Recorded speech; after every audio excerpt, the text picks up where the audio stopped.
সচিন, লজ্জা পাচ্ছিস কেন? খানা সব আমাদেরই, মজা করে খা, মজা করে খা।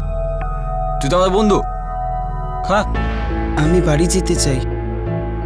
মা বাবার কথা খুব মনে পড়ছে। এখানে মুম্বাইতে আমার ভালো লাগছে না।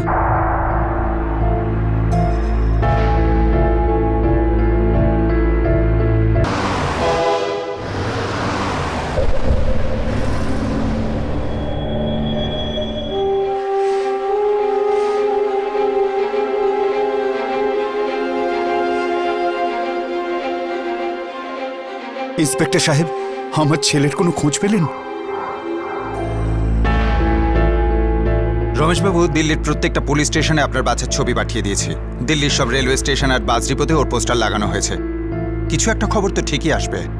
2 দিন হয়ে গেল ইন্সপেক্টর সাহেব, আমাদের অবস্থা খুবই খারাপ। আমি বুঝতে পারছি, একটু ধৈর্য ধরুন। দেখুন, আমাদের 1.5 কোটি মানুষের শহর, তার উপরে সচিন তো এখনো বাচ্চা। খুঁজতে আমাদের সময় তো লাগবেই। আমাদের সেই জন্যই বেশি চিন্তা হচ্ছে সাহেব, ও বাচ্চা বলেই। জানি না কি অবস্থায় আছে, কার সাথে আছে।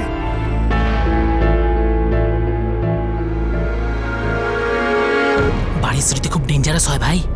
তাড়াতাড়ি চিকিৎসা না করালে ছেলেটা পাল্টি খেয়ে যেতে পারে। একে না মিষ্টি কথায় ভোলাতে হবে। এ যদি একটু ট্যাঁ করেছে না, আমাদের সব প্ল্যান চৌপাট হয়ে যাবে। শালাকে আমাদের ঝুপড়িতে নিয়ে যাই। ওর তো মুম্বাইয়ের কোনো এবিসিডিও জানা নেই, আর ওখান থেকে পালানোর কোনো চান্সও থাকবে না, বুঝলি? কিন্তু তার আগে না এর সাথে একটু নেট প্র্যাকটিস করে নি। চল তাহলে। কি বলিস? চল ভাই সচিন, আমরা না ভাবছিলাম যে তোর না এবার বাড়ি চলে যাওয়া উচিত। তোর তো বাড়ির কথা মনে পড়ছেই, কিন্তু তোর টিকিটের টাকা আমাদের কাছে নেই। কিন্তু তোর বাবা তো তোকে টাকা দিতে পারেন, বাবা তোকে এসে নিয়েও যেতে পারেন, তাই না? হ্যাঁ, একদম তাই। তো তোর তোর বাবার মোবাইল নাম্বার মনে আছে? 878787।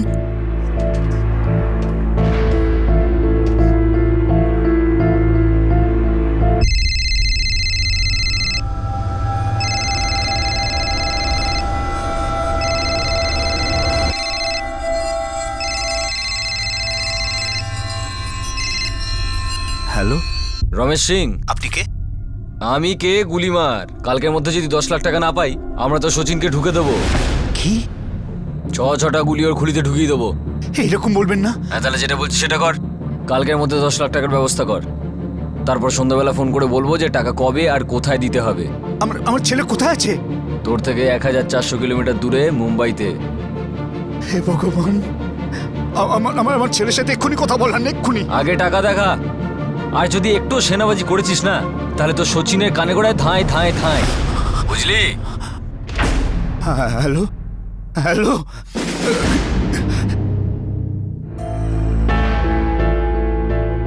কি বললো আমার বাবা? আমায় নিতে আসবে তো? তোকে নিতে আসবে না তো কি আমাকে নিতে আসবে?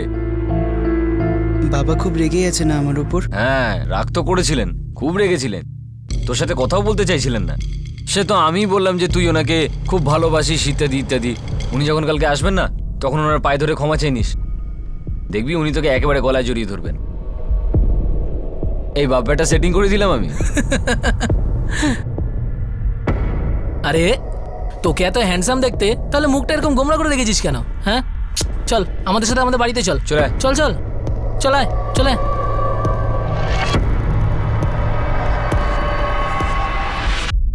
দিল্লিতে বসবাসকারী 15 বছরের সচিন এটাও জানতো না যে ওকে অপহরণ করা হয়েছে। কৈশোর বয়সের প্রথম কয়েক বছর খুবই কনফিউশন হয়ে থাকে। এটা বুঝতে সমস্যা হয় যে কে আপনার বন্ধু আর কে আপনার ক্ষতি করতে পারে। কিন্তু প্রায়শই এই বয়সে বাবা মায়ের সঙ্গে একটা অদ্ভুত টানাপোড়েনের সম্পর্ক থাকে, কারণ সেই বয়সে ওনারা হ্যাঁ থেকে বেশি না বলেন। সচিনের ওর বাড়ির লোকের কথা মনে পড়ছিল, আর ওদিকে দিল্লিতে সচিনের বাবা তাকে ছাড়া জলহীন মাছের মতো ছটফট করছিলেন। তাহলে এমন কি ঘটেছিল বাবা ছেলের মধ্যে, যার জন্য সচিন নিজের বাড়ি ছেড়ে, দিল্লি ছেড়ে মুম্বাই চলে আসে?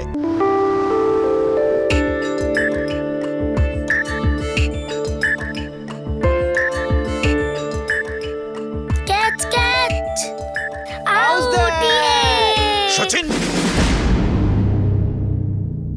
সচিন, তুই তো এবার গেলি। শুনতে পেলি না তুই? স্কুলের ফিস কি কাছে বলে? লজ্জা করে না তোর? বাবা আজকে স্কুলে হাফ ডে ছিল, আমি বাঙ্ক করিনি। মারবো এক থাপ্পড়। এখানে বেড়াতে আসেনি আমি। তোর স্কুল থেকে আমার কাছে টিচারের ফোন এসেছিল। একটা মিথ্যেবাদী 7-7টা রিমার কাছে তোর এই ক্যালেন্ডারে, আর এগুলোর মধ্যে আমার সাইন রয়েছে। এর একটাও তুই আমায় দেখাসনি কেন? আর এটা লিভ নোট, এটাতে 2 দিনের ছুটি চাওয়া হয়েছে। এর ওপরেও আমার সই রয়েছে, যেটা আমি কোনোদিন লিখিও নি। প্রতারণা। তুই কি ভেবে এটা করেছিস সচিন? আরে চুপ করে আছিস কেন? আমার মাথা কিন্তু গরম হচ্ছে সচিন। এই রকম যদি চুপ করে থাকিস তাহলে তোর মুখ ভেঙে দেবো। দেখো, ওকে মেরো না। কেন মারবো না? ওকে যদি আগে থেকে মারতাম না, তাহলে আজকে এই দিনটা দেখতে হতো না। ক্রিমিনাল কোথাকার। ও তো বাচ্চা ছেলে, আর বাচ্চারাই বদমাইশি করে। এইসব ক্রিমিনাল বলো না আমার ছেলেকে। আরে আমার বলাতে কিচ্ছু হবে না, আর তোমার এই অন্ধের মতো ভালোবাসাতেও কিচ্ছু হবে না।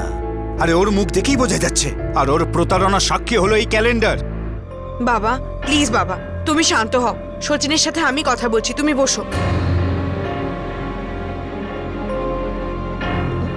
বাবা তুমি টেনশন করো না প্লিজ, অহেতুক তোমার বিপিটা বেড়ে যাবে। তুমি খেয়ে নাও, তোমায় তো ফ্যাক্টরিতে যেতে হবে তাই না?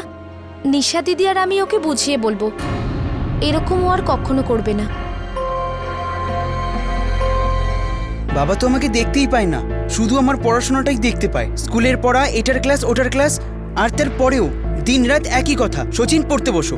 সচিন, সামনের বছর তুই মাধ্যমিক দিবি না? হ্যাঁ সে তো সামনের বছর, এখন থেকে টর্চার কেন? তার উপরে ক্রিমিনাল বলে আমায়। ক্রিকেট খেলাটা কি ক্রাইম? ক্রাইম এটা? সচিন, ক্রিকেট খেলাটা কোনো ক্রাইম না, কিন্তু খেলার সময় তো খেলা উচিত, তাই বলে এইভাবে স্কুল বাঙ্ক করে? তুই তো জানিস যে সেদিন বাবা তোর উপরে কত রেগে গেছিল। আর তুই যে বাবা সাইন নকল করেছিস, সেটা খুব অন্যায় সচিন। সেটা ভীষণ ভীষণ সিরিয়াস ব্যাপার। আর আমার লাইফের যে 12টা বাজছে সেটা সিরিয়াস ব্যাপার নয়। নিশা দিদি, কীর্তি দিদি, আমি 70% তো পাই তাই না? আর কত পড়বো? অত পারি না আমি।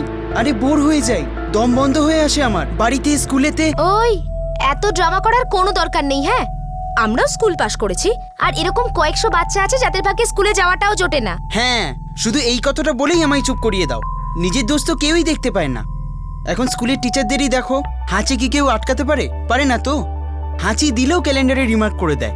আর আমাদের বাবা, আমি 6টার বদলে 5টাতে উঠে যদি ক্রিকেট প্র্যাকটিস করি, তাহলে বলবে না অঙ্ক করো, সকালবেলার টাইমটা ভালো হয়। বাচ্চাদের মতো কে বিহেভ করছে দিদি? দেখ সচিন, তুই যাই বল, অন্যায় তো তুই করেছিস তাই না? আর এমনিতেও সরি বললে কেউ ছোট হয়ে যায় না। আর বাবাও তোকে খুব ভালোবাসে। বাবারে দিদি, বাবার ভালোবাসা যদি হিটলারের মতো হয়, তাহলে ওনার শত্রুতা খুব ডেঞ্জারাস হবে। পাগল।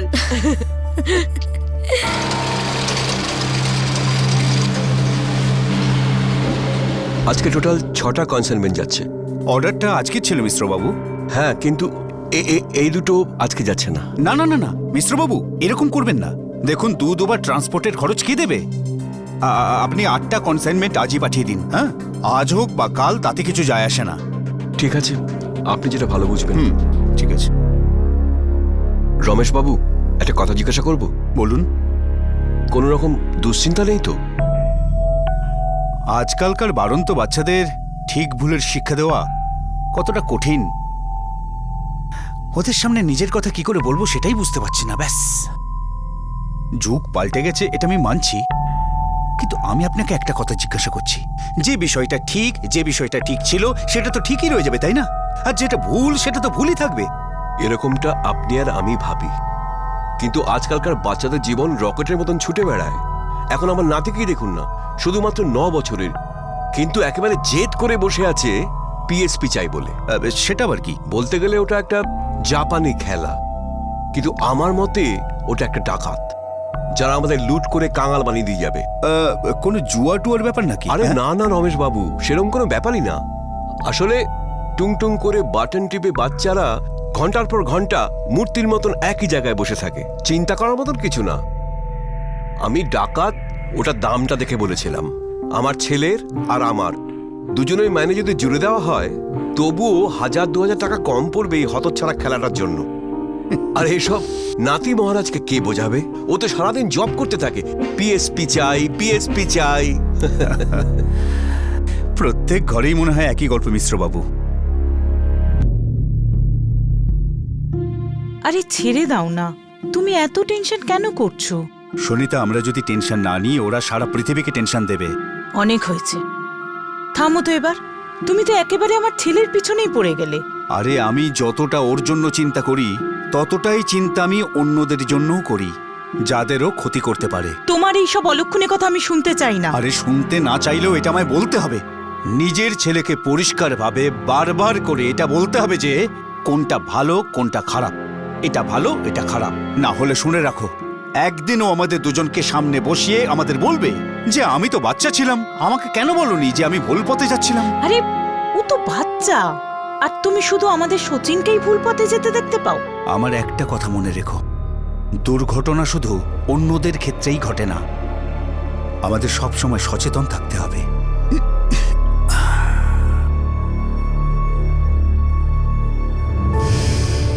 সন্তানদের বড় হওয়ার মুখে প্রত্যেক মা বাবা এমন এক উৎকণ্ঠার মধ্যে দিয়ে যান যেখানে বুঝতে পারা যায় না যে কি করে সবকিছু সামলানো যায়। সেই বয়সে বাচ্চারা নিজেদের ইচ্ছামতো কাজ করার স্বাধীনতা চায়।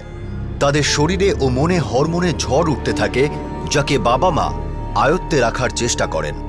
আর তারপর স্কুলের নিজস্ব নিয়ম থাকে, নিজস্ব অনুশাসন থাকে। স্কুল হোক কিংবা পেরেন্টস, কেউই বাচ্চাদের খারাপ চায় না, কিন্তু দুর্ভাগ্যবশত কিছু বাচ্চা মনে আঘাত পেয়ে যায়। এখন মনের এই আঘাতকে কেউ কিভাবে সামলাবে? এই এই এই- এই লাইনটা আছে না, এটা একেবারে সোজা আসা দরকার, মোটেই বাঁকা নয়, ঠিক আছে? হ্যালো, হ্যালো মিস্টার সিং, আমি আচার্য গোবিন্দ পাবলিক স্কুল থেকে মিসেস ঘোষ বলছি। আমি এখানকার সুপারভাইজার, আর আপনার সাথে আপনার ছেলের ব্যাপারে কিছু কথা বলতে চাই। Good morning ma'am. আজকের মর্নিং মোটেই গুড না। আপনার ছেলে জালিয়াতিতে গ্র্যাজুয়েশন করে ফেলেছে। এবার আবার কি করলো আমার ছেলে? ও এখন অন্য বাচ্চাদের বাবার সিগনেচার নকল করতে শিখে গিয়েছে। আমি আপনাকে আগেও অনেকবার বলেছিলাম, কিন্তু আপনি কেন জানি না কিছু করার চেষ্টাই করছেন না। এটা আপনি কি বলছেন? আমি তো সারাক্ষণ ওর ব্যাপারেই চিন্তা করি। এখন চিন্তা করার আর সময় নেই মিস্টার সিং, কিছু একটা করতে হবে। আপনি একটা কাজ করুন, কাল সকাল 9:30 নাগাদ স্কুলে চলে আসুন। একটা সিদ্ধান্ত নিতে হবে।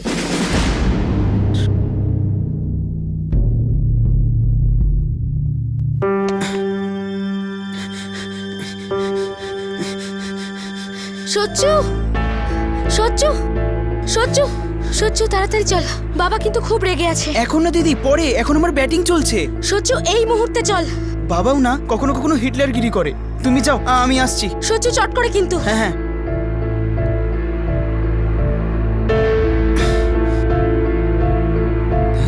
চলো বাবা, ভুল হয়ে গেছে, এরকম আর করব না, কিন্তু প্লিজ তুমি স্কুলে যেও না। হাত আমি তুলছি না, প্রত্যেকবারের মতো তুমি মাঝখানে এসো না। তোর স্কুলে তো আমি যাবই সচিন, তারপর ওরা যাই সিদ্ধান্ত নিক, তোকে রাখুক বার করে দিক, যা খুশি করুক। কিন্তু বাবা, অন্যায় আমি করেছি। হয়তো আমার ফ্রেন্ডসদের মা বাবাকে স্কুলে ডাকা হবে।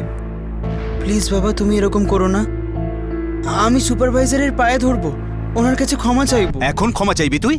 এত কিছু হয়ে যাবার পরে?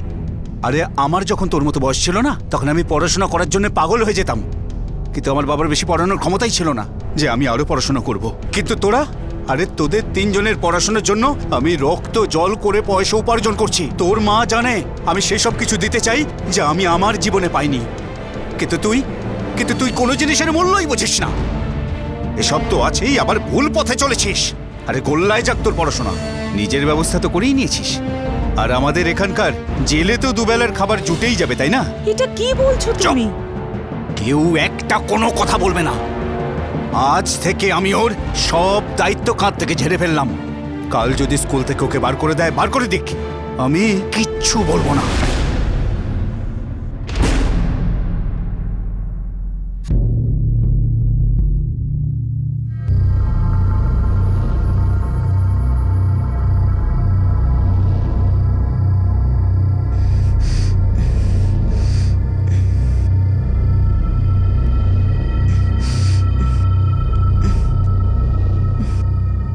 হিটলার বাবা আমার ব্যান্ড বাজিয়ে ছাড়বে।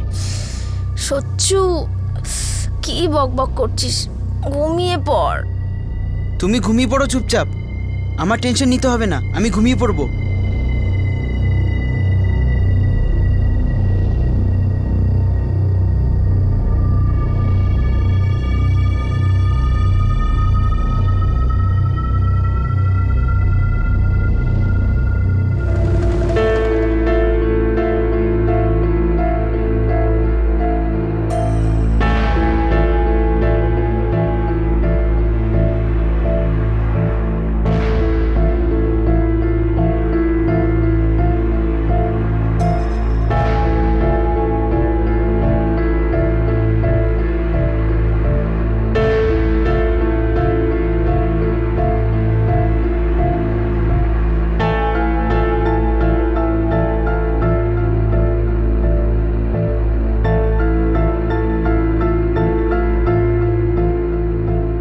যখন খুঁজে পাবে না, তখনই আমার হিটলার বাবা বুঝতে পারবে যে আমাকে টেনশন দেওয়ার পরিণতি কি হয়। এবার আমি নিজের মতো বাঁচব।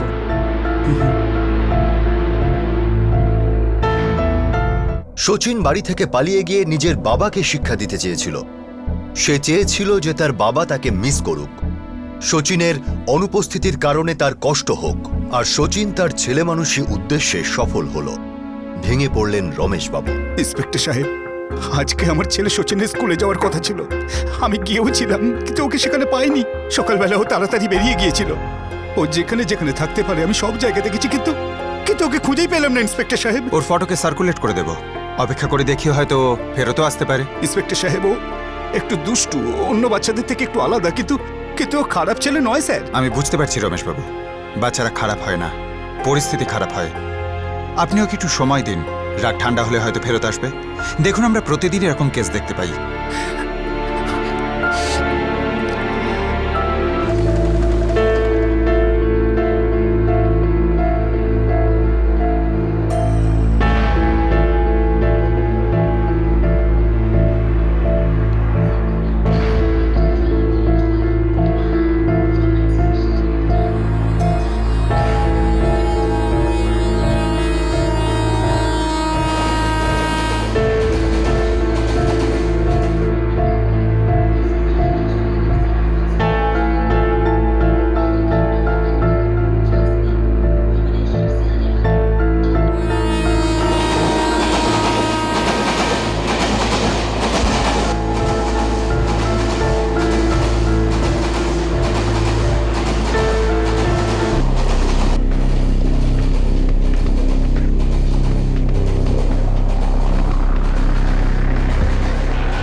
আমি তোমায় বলতাম, ছেলে মানুষ, এত শাসন করো না তুমি, বাচ্চা ছেলে।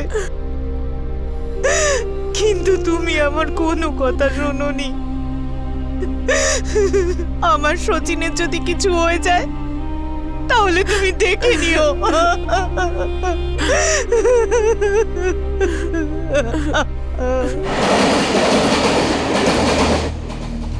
ওই খাবি? আরে নিয়ে নে নে নে, লজ্জা পেলে বাবা খিদেটা বেরিয়ে যাবে। নে দেখ, এরম হয় মজা করে খা। আরে নিশ্চিন্তে নে, নিশ্চিন্তে নে। Thank you. তো কোথায় যাচ্ছিস? জানি না। মানে বাড়ি থেকে পালিয়েছিস? মুম্বাই যাবে নাকি হিরো? চল আমাদের সাথে, চল। দারুণ জায়গা, একদম খোলা আকাশের পাখি। ওখানে আটকানোর মতন কোনো লোকই নেই। যাবি? বল।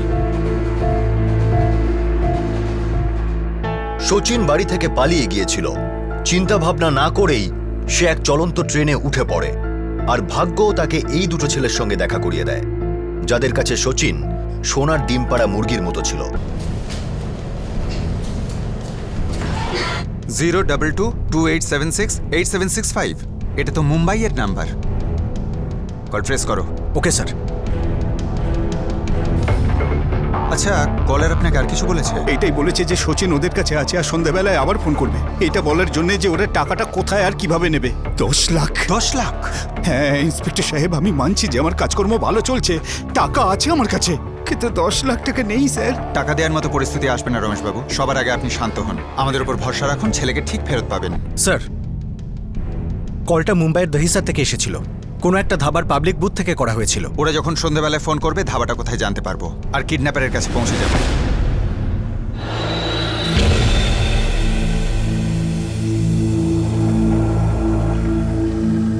চলে আয়, আয় আয়। পুরো তাজমহল মনে করে এটা তোর, তোর যে কোনটা পছন্দ নিয়ে নে, একদম হাত পা চড়িয়ে শুয়ে পড়। দেখ, তুই এখন আমাদের সাথে আছিস, তুই আমাদের ভাইয়ের মতো। এখানে তোর ভয় পাওয়ার কোনো কারণ নেই, কেউ তোকে টাচও করতে পারবে না। তোর বাবা যখন আসবে তোকে নিতে, তখন চলে যাস ওনার সাথে। আর শোন, এখান থেকে দিল্লি ফেরত যাওয়ার পরে আমাদেরকে ভুলে যাস না কিন্তু। হ্যাঁ, বস বস বস বস, মজা কর। বস, আমরা আসছি। হ্যাঁ, বস।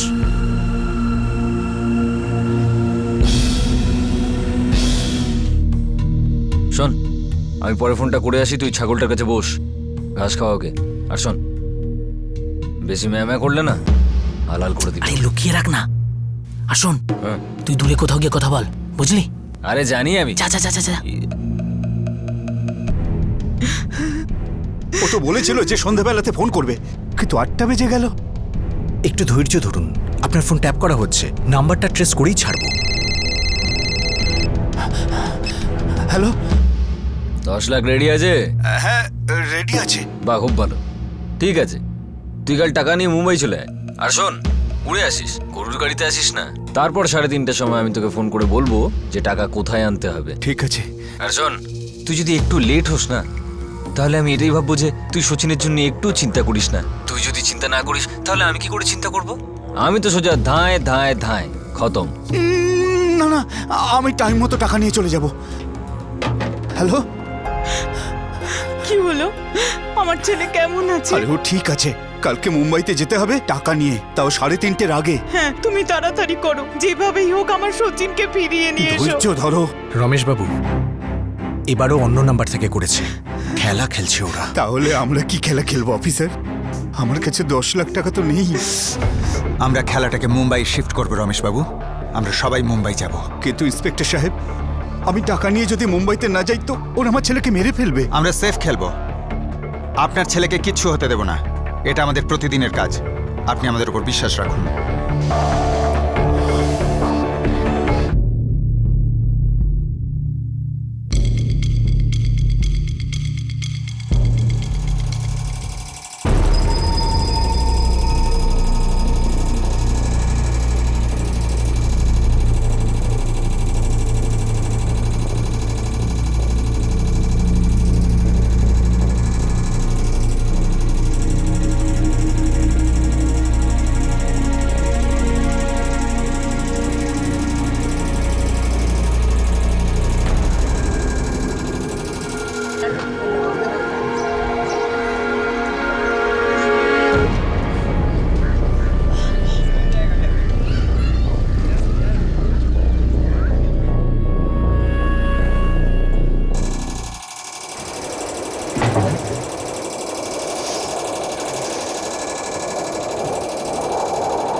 এই দিলীপ, আরে ওঠ তাড়াতাড়ি ওঠ। কি? আরে ছাগলটা কোথায়?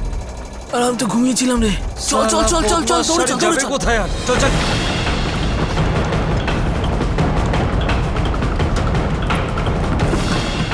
তুই ওদিকে দেখ, আমি এদিকে যা যা, দেখছি। দৌড়ে যা।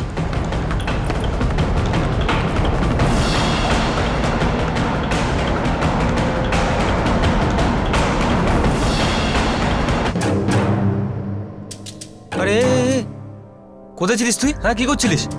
কিছু না, হিসু করাচ্ছিল। তোমাদের বাড়িতে টয়লেট দেখতে পাইনি, তাই আমি এখানে এসে করে নিলাম। আরে ঝুপিতে টয়লেটের কিসের দরকার? পুরো মুম্বাইটা আমাদের টয়লেট, যেখানে করলেই হলো। চল।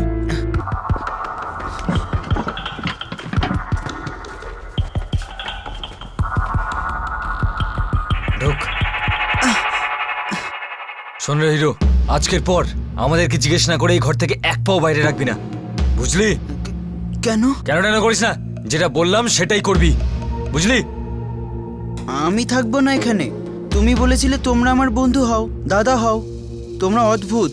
আমি অন্য কোথাও গিয়ে আমার বাবার জন্য ওয়েট করব, আর তারপরে বাবার সাথে আমি বাড়ি ফিরে যাব। হ্যাঁ, শোন, তুই কোথাও যাবি না, সোজা উপরে যাবি, বুঝলি, ভগবানের কাছে। দেখ বাবু, আমি তোর বাবা মা নই যে তোর নখরা সহ্য করব। তোর বাবা টাকা নিয়ে আসলে তবে তুই যাবি। ততক্ষণ তুই চুপ করে থাকবি, চুপ করে, বুঝতে পেরেছিস? বাবা তোমাদের টাকা দেবে কেন? পাগল হয়ে গেছো তোমরা।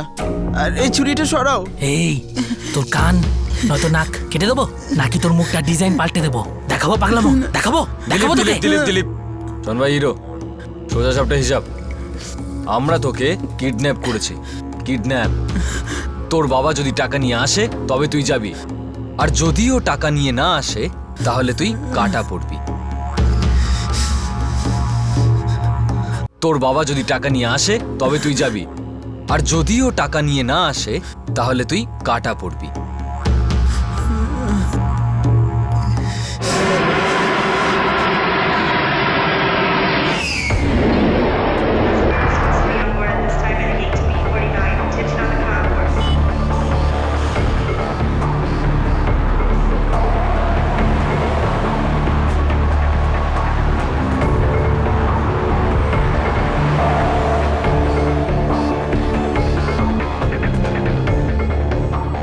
সোয়া 3টে বেজে গেল।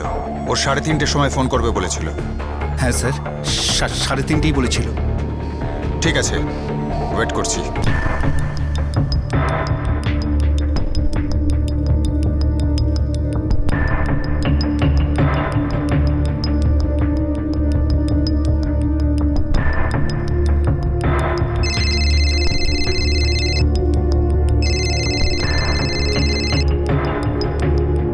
হ্যাঁ, হ্যালো। রমেশ সিং, মুম্বাইয়ে ল্যান্ড করেছিস? হ্যাঁ ভাই, আমি মুম্বাই এয়ারপোর্টেই আছি। টাকাও সঙ্গে করে এনেছি। বলো কোথায় যেতে হবে? টাকার সাথে পুলিশকেও নিয়ে এসেছিস নাকি? না না, আমি একাই এসেছি। আমার মনে হচ্ছে যে তুই মিথ্যে বলছিস, কিন্তু ঝুঁকি তো তোকে নিতেই হবে, তাই না? তুই একটা কাজ কর, ট্যাক্সি নিয়ে হাইওয়ের দিকে যা, সেখান থেকে ন্যায়গায় চলে যা। আমি তোকে কিছুক্ষণের মধ্যে আবার ফোন করছি, ফোন হাতে রাখিস।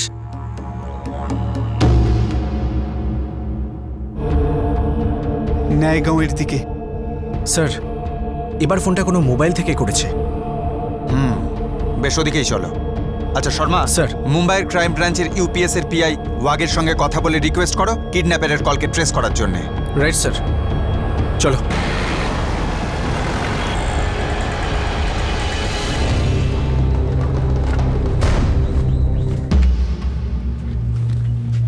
তোর বাপ টাকা নিয়ে মুম্বাইতে চলে এসেছে।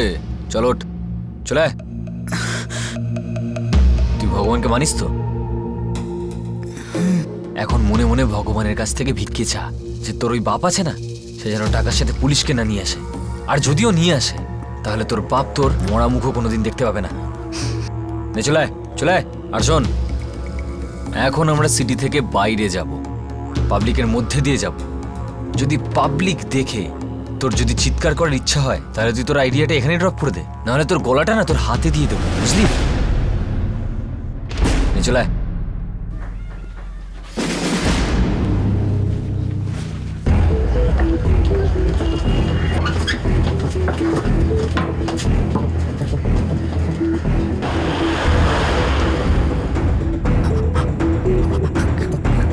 আরে রমেশবাবু, আপনি একদম টেনশন করবেন না, ছেলেকে প্রায় পেয়ে গেছি।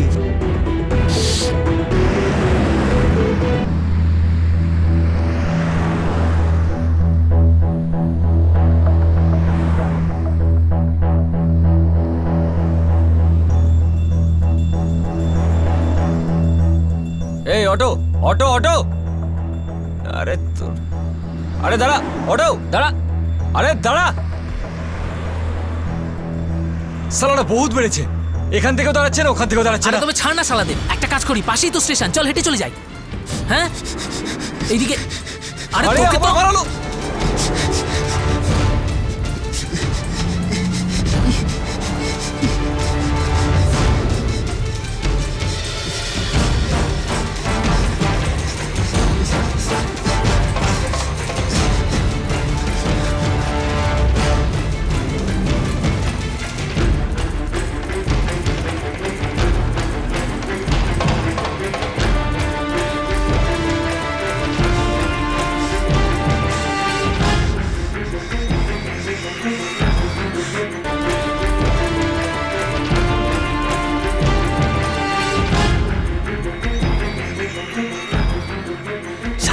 বাচ্চা বদমাস! সারা সলিড মিস্টেক হয়ে গেল। টাকা আনতে তোর একা যাওয়া উচিত ছিল, আর আমার ওই বাচ্চাটাকে দেখা উচিত ছিল। আরে ভেবে আর কি হবে, ছাগলটা তো হাতছাড়া হয়ে গেল না, মাংস হাড় কিছুই পেলাম না। ওকে কিছু হয়নি, এখনো কিছু হয়নি। তুই একটা কাজ কর, শোন, চট করে মোবাইল সিমটা খুলে ফেলে দে। সিমটা যতক্ষণ আমাদের কাছে থাকবে জানবি আমরা বিপদে আছি। জলদি কর, তাড়াতাড়ি বের কর সিম বের কর। চল বেরো, চটপট কর।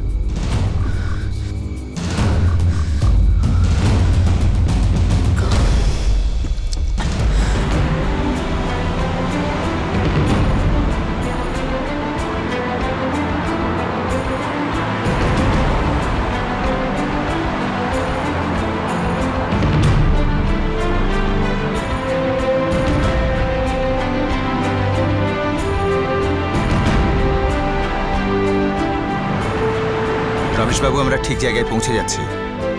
হ্যাঁ, কিন্তু এখনো ওর ফোন এলো না কেন?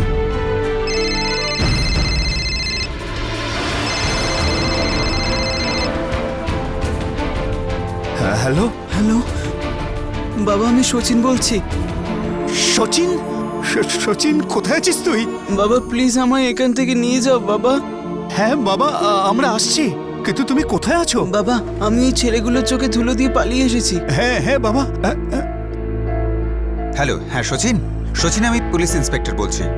আমি তোমার বাবার সাথে দিল্লি থেকে এসেছি। আচ্ছা, তুমি বলতে পারো এক্স্যাক্টলি কোথায় আছো? এটা কোন জায়গা আঙ্কেল? চারকো কান্দিভালি। চারকো কান্দি ভ্যালি। ওকে, আচ্ছা একটা কাজ করো, সব থেকে কাছের পুলিশ স্টেশনটা কোথায় জানো, আর সেখানে গিয়ে চট করে আমাদের একটা কল করে দাও, আমরা তোমায় নিতে চলে আসবো। Okay sir. নিন রমেশবাবু, আপনার ছেলেকে পাওয়া গেছে। আঙ্কেল, এখানে সব থেকে কাছের পুলিশ স্টেশন কোনটা? কি ব্যাপার, তোমার কি হয়েছে?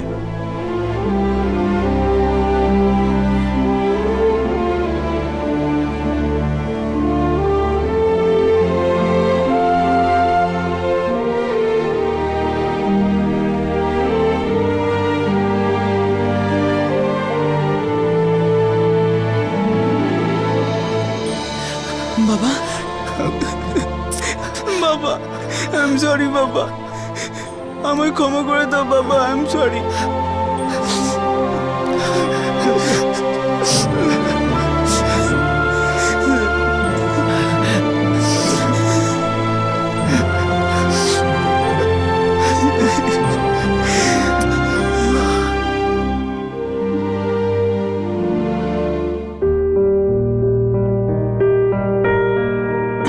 সচিন, তোর টিফিন। আমার ছেলের যেন কারো নজর না লাগে। বাই মা। বাই সোনা।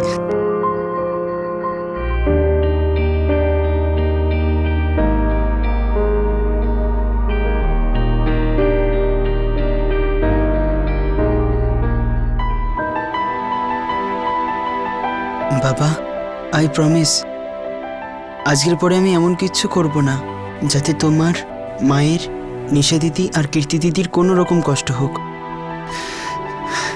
বাবা, আমি এটা বলছি না যে তুমি তোমার শৈশবকে হারিয়ে ফেলো, মোটেই দুষ্টুমি করো না। শুধু এইটুকু মনে রাখো যে তোমার ভেতরে একটা বিবেক আছে যে ভালো মন্দকে বুঝতে পারে। আছে না তোমার ভেতরে? হ্যাঁ বাবা, আছে। তাহলে ব্যাস, শুধু তার কথাটাই শোনো। তোমার জীবনে কোনো দিন কোনো প্রবলেম হবে না। স্বীকার করছি যে আমি একটু কড়া, তার কারণ হলো এই যে আমি তোমাকে ভীষণ ভালোবাসি। দেখো বাবা, যদি তোমার কিছু হয়ে যায় তাহলে আমি সেটা সহ্য করতে পারবো না। তোমার আগেই আমার কিছু হয়ে যাবে। না বাবা, না আমার কিছু হবে না তোমার। ঠিক আছে বাবা, আমি আসছি, স্কুলে যেতে লেট হচ্ছে।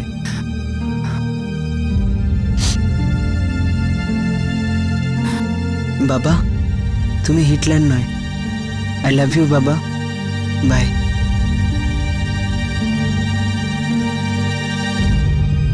আই লাভ ইউ টু সোনা। শচীন শৈশবের পাগলামোতে বাড়ি থেকে পালিয়েছিল, কিন্তু সেই শৈশবই রাতারাতি বড় হয়ে যায়, আর তারই সাহায্যে শচীন অপহরণকারীদের হাত থেকে পালিয়ে বাঁচে।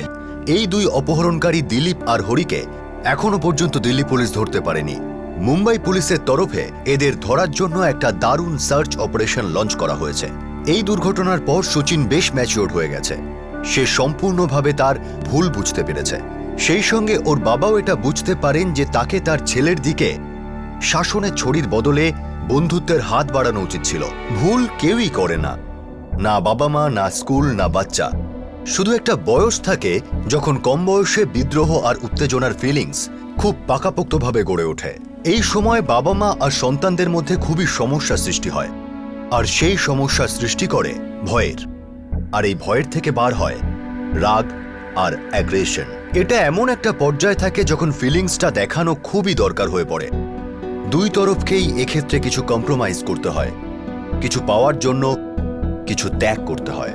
টিনেজারদের এটা বুঝতে হবে যে তাদের মা বাবা শুধু তাদের জন্যই বেঁচে থাকেন, আর মা বাবাকে বুঝতে হবে যে টিনেজাররা তাদের উপর শুধু এই জন্যই রাগ করে কারণ তাদের কাছে নিজের রাগ দেখাবার আর কোনো আউটলেট নেই। হয়তো ওদের রাগ, ওদের বিদ্রোহ একটা ইঙ্গিত যে বড়দের জগৎটা বোঝার জন্য ওদের সাহায্যের প্রয়োজন। আপনাদের সাথে ক্রাইম পেট্রোল দস্তকের আরও একটা চমকপ্রদ এপিসোড নিয়ে আবার দেখা হবে। ততক্ষণ নিজের খেয়াল রাখবেন, সুরক্ষিত থাকবেন। জয় হিন্দ।